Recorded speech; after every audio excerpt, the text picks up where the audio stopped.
الحمد لله رب العالمين والصلاة والسلام على سيد المرسلين أما بعد أعوذ بالله من الشيطان الرجيم بسم الله الرحمن الرحيم وأما اليتيم فلا تقهر وأما السائل فلا تنهر صدق الله العظيم إن الله وملائكته يصلون على النبي يا أيها الذين آمنوا صلوا عليه وسلموا تسليما درود پاک پڑھ لیجیے اللہم صلی علی محمد وعلى آل محمد كما صليت على إبراهيم وعلى آل إبراهيم إنك حميد مجيد اللهم بارك على محمد وعلى آل محمد كما باركت على إبراهيم وعلى آل إبراهيم إنك حميد مجيد محترم حاضرین جمعہ، قابل قدر مصلیان کرام، بزرگان محترم، نوجوان بھائیوں، دینی و اسلامی دوستوں، شہزادوں،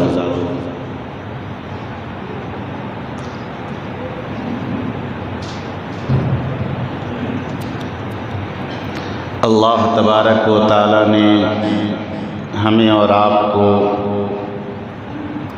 رمضان المبارک جیسے مقدس ماہ کے اندر اسلام کے احکامات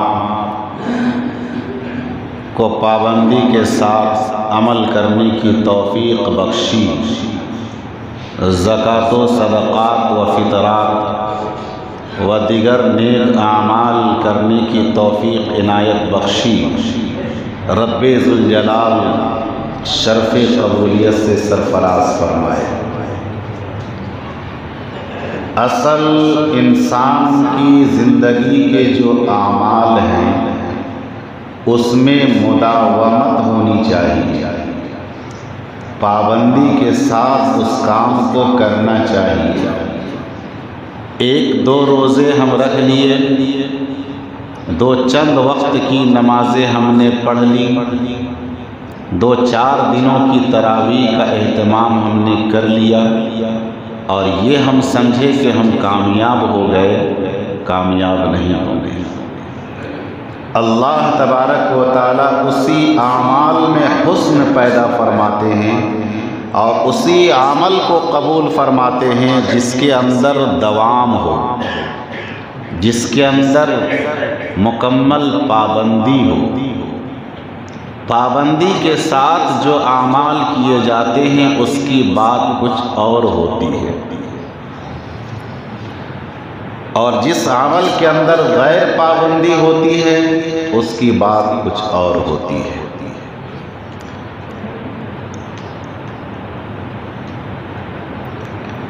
صحابہ کرام رضوان اللہ تعالی علیہم اجمعین آقا کے دیوانے ہیں، آقا کے پروانے ہیں، لیکن ان کا عمل دیکھیے، کسی بھی عمل کو چھوڑتے نہیں تھے۔ اسی لیے علماء نے فرمایا کہ صحابہ کرام کی زندگی کا نمونہ ہمارے سامنے ہے کہ صحابہ کرام، ہم اور آپ پوری زندگی اللہ کے راہ میں لٹائیں، ہم اور آپ پوری زندگی اللہ کے راہ میں لٹائے خرچ کریں، لیکن صحابہ کے 2 کھجور کا بدلہ بھی ہم مقابلہ نہیں کر سکتے۔ ہم احد پہاڑ کے برابر بھی سونا اللہ کے راہ میں صدقہ کر دیں، لیکن صحابہ کرام نے 2 کھجوریں اللہ کے دربار میں پیش کی ہیں، اس کا مقابلہ پیش نہیں کر سکتے۔ یہ مقام ہے، اس لیے کہ وہ آقا کے دیوانے ہونے کے ساتھ ساتھ آقا کو دیکھتے تھے، ہر وقت نگاہ میں نبی پاک علیہ السلام کا چہرہ رہا کرتا تھا، وہ ہر وقت نبی کا دیدار کیا کرتے تھے، اور یہ تمنا بھی کیا کرتے تھے کہ اے میرے پروردگار ہماری موت آئے تو آخری دیدار جو ہو وہ نبی کا دیدار، آخری دیدار ہو وہ نبی کا دیدار۔ آج کا یہ مبارک دن، اس مبارک دن کے اندر میں آپ کو یہ پیغام دینا چاہتا ہوں کہ ہمیں اور آپ کو غریبوں سے محبت کرنی ہے، یتیموں کا خیال کرنا ہے، بیواؤں مسکینوں کی پوچھ کرنی ہے، بیماروں کی دیکھ بھال کرنی ہے۔ اگر ہمارے محلے پڑوس میں کسی غریب کا انتقال ہو جائے تو جس طریقے سے امیر کے جنازے میں شرکت کرتے ہیں ویسے ہی غریب کے جنازے میں بھی شریک ہو۔ آج ہمارے معاشرے کا بڑا المیہ ہے کہ اگر کسی امیر کبیر گھرانے کا انتقال ہو جائے کسی شخص کا تو ہزاروں کی تعداد میں لوگ جاتے ہیں، لیکن کسی غریب کا انتقال ہو جائے تو سینکڑوں کی تعداد میں بھی لوگ نہیں ہوتے ہیں۔ نبی پاک علیہ السلام کی زندگی کا نمونہ ہمارے سامنے ہے اور اسی نمونے کو ہم سامنے رکھ کر کے زندگی گزاریں۔ آقا نے یتیموں سے غریبوں سے محبت کی ہے اور محبت کر کے یہ پیغام دیا ہے اپنی امت کو کہ غریبوں سے یتیموں سے کیسی محبت ہونی چاہیے۔ چنانچہ اسی عید کا موقع تھا، آقا دو عالم علیہ السلام نماز عید ادا کرنے کے لیے مسجد نبوی تشریف لے جا رہے تھے۔ راستے میں کیا دیکھتے ہیں کہ چند بچے نئے نئے جوڑے لباس پہن کر کے خوشی منا رہے ہیں، بچے کھیل رہے ہیں، دوسری جانب ایک بچہ اداس بیٹھا ہوا ہے۔ آقا اس بچے کے قریب جاتے ہیں اور فرماتے ہیں کہ کیا بات ہے، تو کیوں اداس بیٹھا ہے؟ سارے بچے کھیل رہے ہیں لیکن تو اداس بیٹھا ہوا ہے۔ اس بچے نے کہا کہ انا یتیم، او میرے پیارے آقا میں یتیم ہوں، میرے سر پر باپ کا سایہ نہیں، میں یتیم۔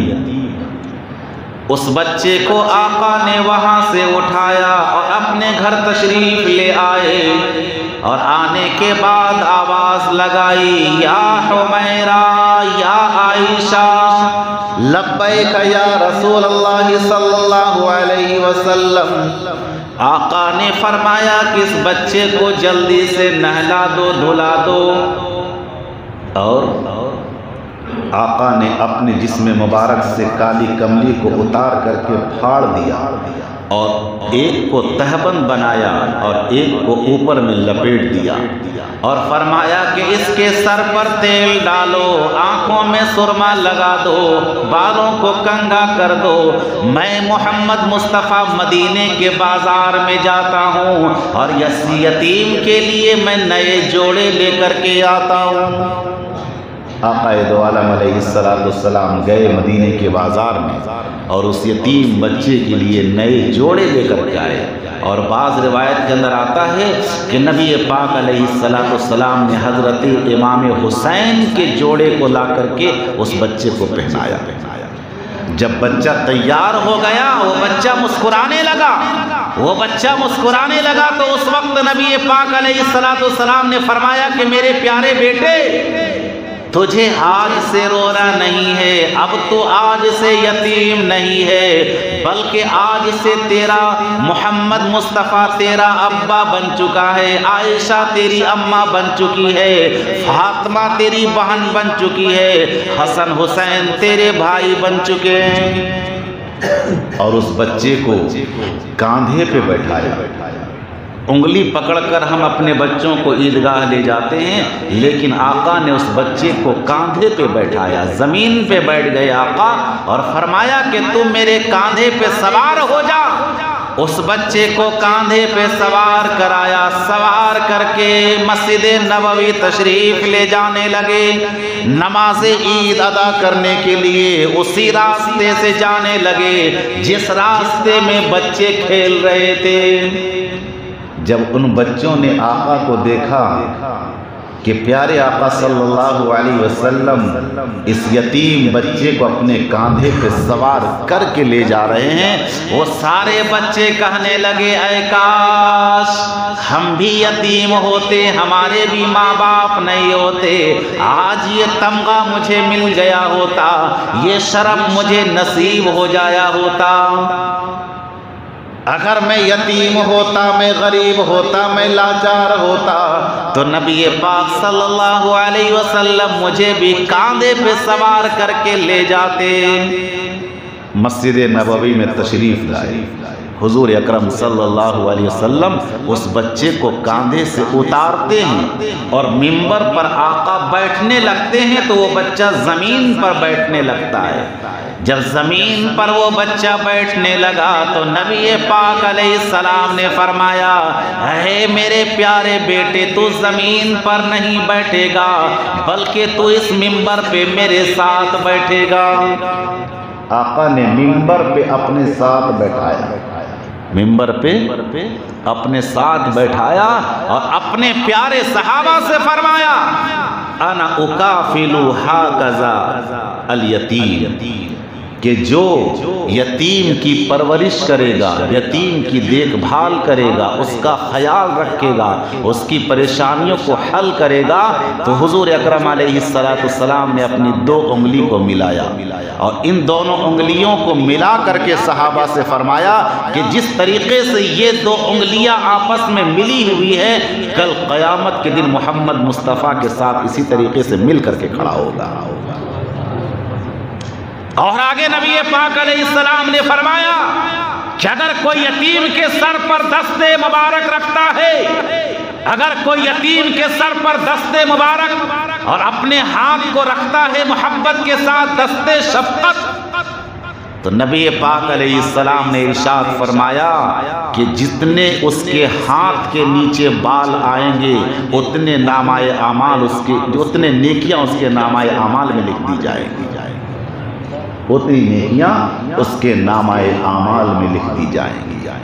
تو یہ ہے یتیموں سے محبت۔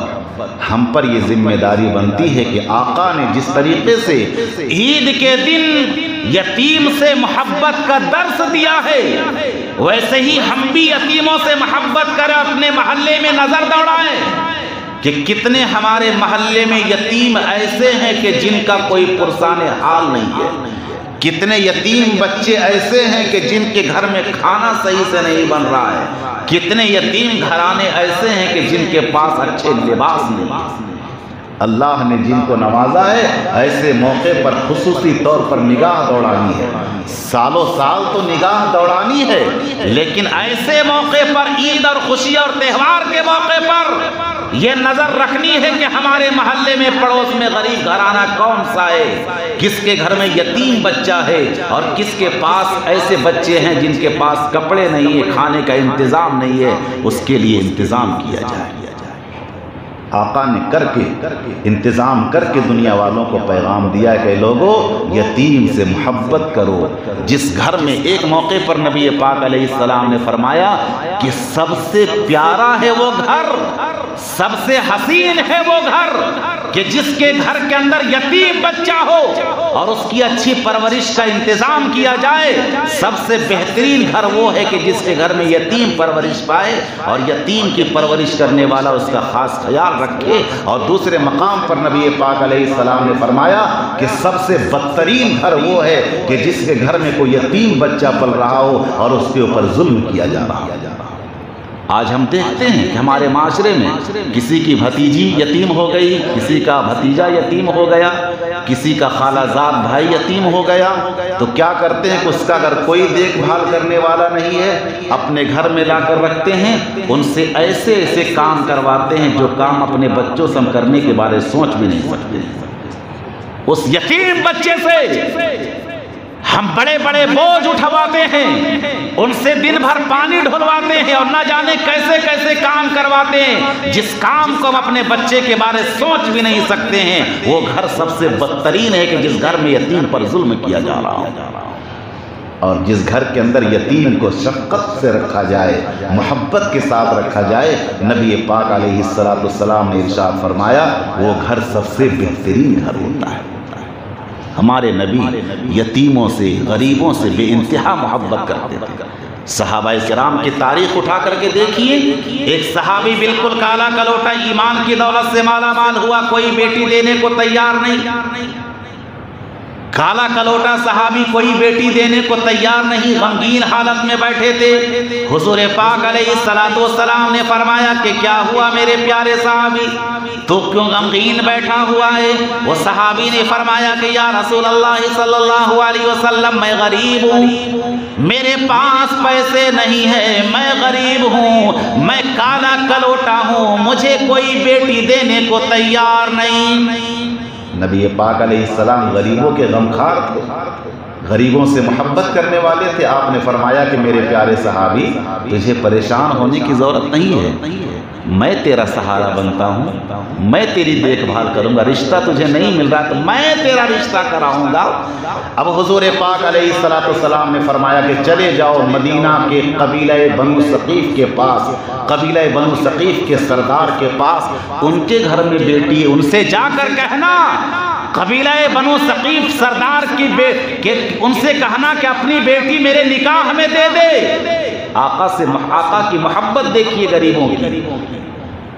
اب کیا ہوا؟ وہ صحابی کالا کلوٹا صحابی جھومتے جھماتے کہاں جا رہا ہے؟ اپنا رشتہ لے کر کے جا رہا ہے۔ حضور نے پیغام دے دیا کہ جاؤ فلاں کے گھر میں رشتہ مانگنا، رشتہ مل جائے گا۔ اب وہ کالا کلوٹا صحابی دروازے پہ پہنچا، دستک دیتا ہے، اندر سے آواز آتی ہے کہ کون؟ اس نے اپنا نام بتایا، سعد بن اسود، یہ اسود بن سعد یہ نام آتا ہے روایت کے اندر۔ کہا کہ کیوں آئے ہو؟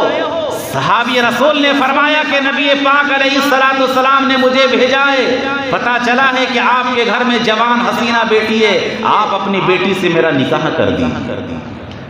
قبیلہ بنو ثقیف کے سردار نے کہا کہ کہاں میری بیٹی چاند کا ٹکڑا، تو کالا کلوٹا، یہ کیسے ہو سکتا ہے کہ میں تجھے اپنی بیٹی دے دوں؟ یہ کیسے ہو سکتا ہے؟ تو کالا کلوٹا اور میری بیٹی چاند کا ٹکڑا۔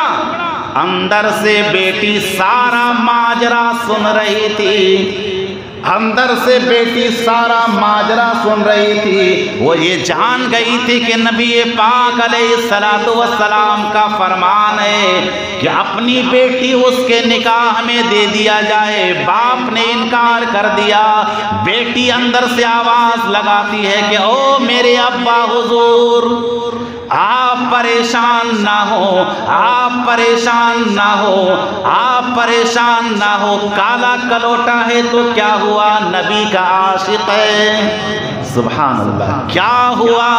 کالا کلوٹا ہے تو کیا ہوا؟ نبی سے محبت کرنے والا ہے، یہ وہ ذات ہے جن سے نبی بھی محبت کرتے ہیں۔ اب کیا ہوا؟ بیٹی اندر سے آواز لگاتی، اسی کو شاعر نے کتنا اچھا پیرویا ہے، دیکھیے کیا کہا کہ غور کر ابا نہ ان کے رنگ کالے کو دیکھو۔ کیا کہا کہ غور کر ابا نہ ان کے رنگ کالے کو دیکھو، میں تو کہتی ہوں کہ ان کے بھیجنے والے کو دیکھو۔ سبحان اللہ، بھیجنے والے کون تھے؟ حضور اکرم صلی اللہ علیہ وسلم۔ کیا کہا کہ غور کر ابا نہ ان کے رنگ کالے کو دیکھو، غور کر ابا نہ ان کے رنگ کالے کو دیکھو، میں تو کہتی ہوں کہ ان کے بھیجنے والے کو دیکھو۔ میں نے مانا کہ یہ سیاہ حسن ماند ہے، میں نے مانا کہ یہ سیاہ حسن ماند ہے، لیکن بھیجنے والے تو 14ویں کا چاند ہے۔ سبحان اللہ، سبحان اللہ، میں نے مانا کہ یہ سیاہ حسن ماند ہے، لیکن بھیجنے والے تو 14ویں کا چاند ہے۔ رشتہ منظور ہو گیا۔ وہ خوشی خوشی صحابی حضور کے دربار میں آئے، کہا کہ حضور رشتہ تو منظور ہو گیا، لیکن میرے پاس شادی کے اخراجات نہیں ہے، شادی کے میرے پاس پیسے نہیں ہیں، میں کہاں سے انتظام کروں؟ حضور اکرم علیہ السلام نے فرمایا کہ جاؤ میرے داماد حضرت عثمان غنی کے پاس، عثمان غنی رضی اللہ تعالیٰ عنہ سے کہنا کہ نبی پاک علیہ السلام نے 300 درہم بطور قرض بولا ہے دینے کے لیے، اور اس قرض کو کوئی اور ادا نہیں کرے گا، محمد مصطفیٰ ادا کرے گا۔ اس قرض کو کوئی اور ادا نہیں کرے گا، محمد مصطفیٰ ادا کرے گا۔ قرض لے کر کے آ گئے، مدینے کے بازار میں برتن لینے لگے، گھر کے ساز و سامان لینے لگے۔ ابھی تو ہمیں لڑکی کے گھر سے سارا سامان ملتا ہے نا، لیکن اصل ہے کہ لڑکا خود انتظام، وہ مرد کون سا مرد ہے جو اپنے گھر کا ساز و سامان کا انتظام نہ کر سکے؟ اصل مردانگی تو یہ ہے کہ ہم خود انتظام کر کے شادی کریں، لیکن ہماری نگاہ کہاں جاتی ہے کہ سسرال میں ملے گا دیوان پلنگ، بڑا بکسا جس میں سارا برتن بھرا ہو، بڑی اٹیچی جس میں سارے 1 سال کے کپڑے پیک ہو، اوپر سے سپلنڈر اور نہ جانے کیسی کیسی گاڑیاں۔ یہ ہمارے معاشرے کا حال ہے، وہ میں بتا رہا ہوں۔ اب اس صحابی نے کیا کیا، مدینے کے بازار میں چلے گئے، برتن خریدا، گھر کے سامان لیا، اپنا کپڑا لیا، شادی کے انتظام کیے، یہ لے کر کے گھر آئے، آواز کان سے ٹکرائی، انفروا فی سبیل اللہ، کہ جنگ کا اعلان ہو چکا ہے، سارے صحابہ جنگ کے لیے تیار ہو جائیں، سارے صحابہ جنگ کے لیے تیار ہو جائیں۔ صحابہ دوڑ پڑے، اپنے اپنے گھوڑے پر سوار ہو کر کے صحابہ نکل پڑے میدان جہاد میں۔